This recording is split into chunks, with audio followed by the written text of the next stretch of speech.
Yeah, until the commander-in-chief, President Trump, issues a statement that says that the United States is formally departing from past policy, that the policy of the United States is no longer to bring down bring down Russia, bring down, Vladimir Putin's government, that we're not here to strategically defeat Russia or keep Russia in a corner. A formal policy pronouncement has to be made that the United States has broken with past policy and that we are now pursuing a policy solely focused on, peaceful cooperation with Russia as opposed to potentially violent confrontation. He hasn't made that statement. I'd love to see what the CIA's directives are regarding intelligence collection and covert operations. Is the CIA still tasked with carrying out operations designed to foment a political opposition with the goal of bringing down Vladimir Putin? Tulsi Gabbard is the director of national intelligence, but she isn't a policy maker. She's a policy implementer, and she has to be going crazy asking the president, what is the policy you want me to I have a CIA right now that's chomping at the bit to go out and continue what they've done. I remind your audience that the CIA built more than 20 bases inside Ukraine solely for the purpose of engaging the Russians in covert operations. Some of these covert operations were paramilitary in nature, which means that we are on the precipice of armed conflict. Has the president reversed these orders? Has he ordered these bases shut down? Has he terminated the directives that gave these bases their authority? I haven't seen anything like that. I think the president right now is operating on the premise that we're going to get peace and then we'll sort things out. But if I'm the Russians, why would I have peace with a country that continues to believe that their singular focus when it comes to Russia is the strategic defeat of Russia? This is a very confused policy situation. The president has to do a better job. Do you have a reaction to Russia's Palm Sunday attack on Ukraine? I think it was terrible, and I was told they made a mistake. But I think it's a horrible thing.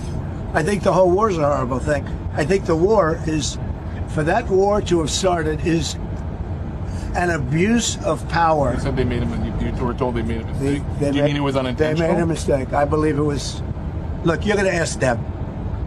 This is Biden's war. This is not my war. I've been here for a very short period of time. This is a war that was under Biden. He gave him billions and billions of dollars. He should have never allowed, if he had any brain, which he didn't have and doesn't have, and now it's being proven, he wouldn't have allowed that war to start. I would have absolutely not. That war would never have taken place. But remember this is Biden's war. I'm just trying to get it stopped so that we can save a lot of lives. They happen to be Ukrainian and Russian lives. But all I want to do is get it stopped. I mean, this is the problem. This is typical Trump. I mean, it's a policy out of control. He could take control of this policy. First of all, Mr. President, take some friendly advice. Don't speak unless you know what you're talking about. It wasn't a Russian mistake. The Russians deliberately targeted a gathering of military officials and mercenaries who were meeting in Sumy, an awards ceremony and continued coordination of the ongoing conflict. They were rewarding these people for invading Kursk, and the Russians hit this target. Tragically, civilians lost their lives as well. But this wasn't a deliberate attack against peaceful citizens on, Palm Sunday. This was a deliberate targeting of a legitimate military target that you, Mr. President, play a role in. It may have been Biden that facilitated the planning that led to the invasion of Kursk by Ukrainian forces. But you're sitting here continuing to provide weapons that give the Ukrainians the ability to believe that somehow America will continue to support them. So they continue to have these meetings. But the president shouldn't open his mouth. He's the president of the United States of America. When he speaks, his word should ring as law, as truth. Should never be questioned. I mean, we can question him as American citizens, but hopefully if we question, we find out we're wrong, he's right, because he did the research before he opened his mouth. But this is typical of his knee-jerk reaction, saying things that just aren't true, and therefore helping paint a picture in Ukraine, in the Western media, et cetera, that Russia did something wrong again. I want to remind people that back in the end of March, early April of 2022, there was the Bucha incident, where the Ukrainian services went in and slaughtered civilians who were trying to flee with the Russians. We know it's the case. Ukrainians, they deleted their stuff, but we have them putting out, internet warnings, stay inside, we're cleansing. We have videotape of them saying, shoot them. They don't have the right armbands. We know what happened, but the West seized the initiative in terms of the propaganda, painted this as a Russian atrocity, and they used that as an excuse to terminate the first peace effort when there was the Istanbul communique negotiated between the Russians and the Ukrainians. Boris Johnson flew in and used Bucha as an excuse. I'm concerned right now that the Europeans and their media allies are going to try and use Sumy as an excuse to cut the knees out from Donald Trump's peace initiative. The president needs to step up right now. He needs to decide, does he want peace or not? Getting peace is the easiest thing in the world, but he has to be decisive. All right, this man right now is extremely indecisive. This is what happens when you don't have a national security advisor in charge. This is the job of Mike Waltz. Mike Waltz, Kellogg should be fired. Or if Kellogg released this officially, then Waltz should be fired. The president sent Witkoff to meet with President Putin. 3.5 hours they met, and apparently Witkoff reported back, we have a peace deal, but in order to get it, you have to make a decision about the 4 territories: Kherson, Zaporizhia, Donetsk, and Lugansk. The Russians say they have to all be Russian, and if you do that, we have a peace deal. The president should issue the order. That's the American policy right now. Make it happen. Turn to Rubio. Make it happen. Make it happen. Make it happen. Instead, Kellogg undermines that by releasing this nonsense, which, again, undercuts everything Witkoff was doing. The president needs to take control. Pick up a phone and tell Marco Rubio, hey, either you're on my side or you're the hell out of here, okay? I don't care if Adelson paid me $100 million to put you in this Secretary of State. You work for me, no one else. And when I tell you that we're making peace, we're making peace. So shut up about anything else. I don't want any word out of your mouth other than I support the president's peace initiative. Nothing else. Everybody else the same way. Hegseth, shut up. Shut up, everybody. Zip it. You are to say the following: we support the president's peace initiative. That's it. No more words. But instead, everybody's freelancing, making it up because they're getting no direction from above. Takeaway. Scott Ritter argues that neoconservative figures continue to drive U.S. involvement in the Ukraine war, aiming to destabilize Russia, while President Trump's contradictory statements and ongoing military support undermine his claims of seeking peace, risking prolonged conflict and misinformed narratives. Analysis. This combined segment centers on the ongoing Ukraine war, exploring the motivations behind U.S. policy and President Trump's public stance as of April 2025. The discussion begins with Judge Andrew Napolitano questioning whether neoconservatives, such as Marco Rubio and Mike Waltz, advocate for continuing the war to use Ukraine as a battering ram against Russian President Vladimir Putin, citing Senator Lindsey Graham's explicit goal of regime change.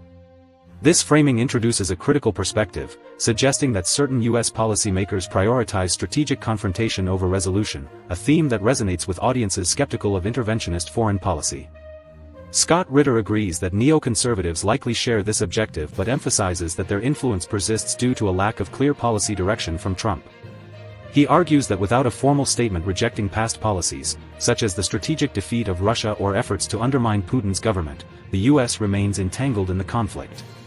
Ritter provides specific details to support his claim, noting that the CIA has established over 20 bases in Ukraine for covert operations, some of which are paramilitary in nature.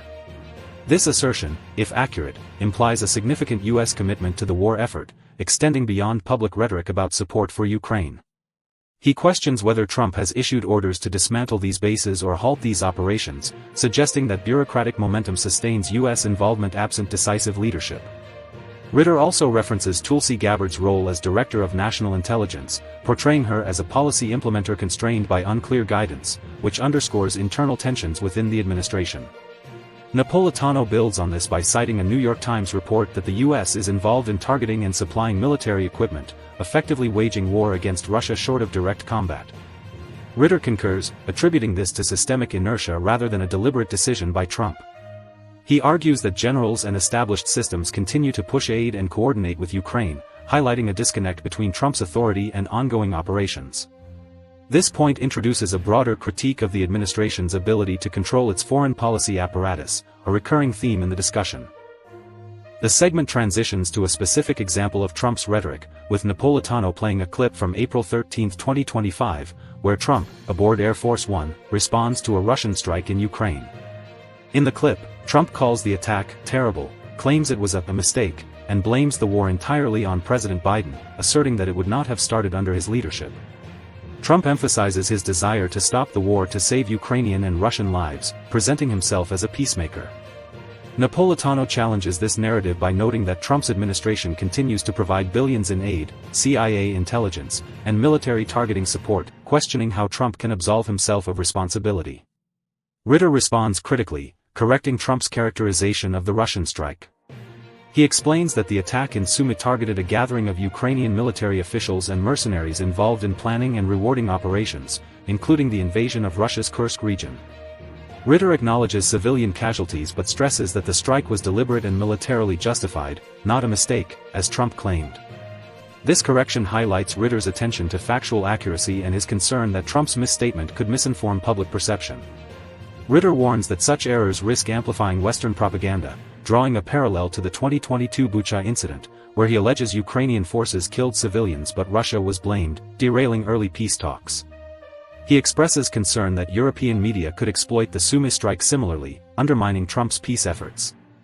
Ritter's critique extends to Trump's broader policy approach, arguing that continued U.S. military support, weapons, intelligence, and targeting, contradicts Trump's peace rhetoric. He suggests that this support emboldens Ukraine to sustain the fight, believing the U.S. will back them indefinitely. Ritter urges Trump to take control and avoid speaking without verified information, emphasizing the weight of presidential statements. His tone conveys frustration with Trump's lack of discipline, portraying him as undermining his own objectives through inconsistency.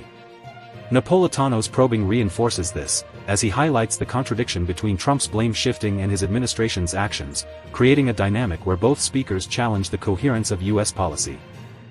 The segment reflects a broader narrative of dysfunction in U.S. foreign policy, with Ritter positioning himself as a knowledgeable critic drawing on military and intelligence insights. His reference to covert operations and historical precedents like Bucha suggests a deep skepticism of official narratives, likely appealing to viewers distrustful of mainstream media. Napolitano's role is to guide the discussion, using pointed questions and media clips to elicit Ritter's analysis, maintaining a conversational flow that balances critique with specificity. The discussion avoids personal attacks on Trump, focusing instead on policy implications and the risks of miscommunication, though Ritter's urgency underscores the stakes of the Ukraine conflict. Summary with conclusions. This combined segment highlights Scott Ritter's view that neoconservative agendas and Trump's contradictory actions sustain U.S. involvement in the Ukraine war, risking escalation and derailing peace efforts. Ritter argues that neocons exploit Trump's indecision to pursue Russia's strategic defeat, supported by CIA operations and military aid, while Trump's inaccurate statements, such as calling a Russian strike a mistake, confuse allies and fuel propaganda. Napolitano's questions expose the gap between Trump's peace rhetoric and ongoing U.S. actions, with Ritter urging greater discipline and clarity. The conclusion is that U.S. policy in Ukraine, as of April 2025, remains mired in inconsistency, with neoconservative influence and Trump's mixed signals complicating resolution. Ritter's warning suggests that without a clear policy shift, halting covert operations, aligning rhetoric with actions, and countering misinformation, peace remains elusive, and the U.S. risks deeper entanglement.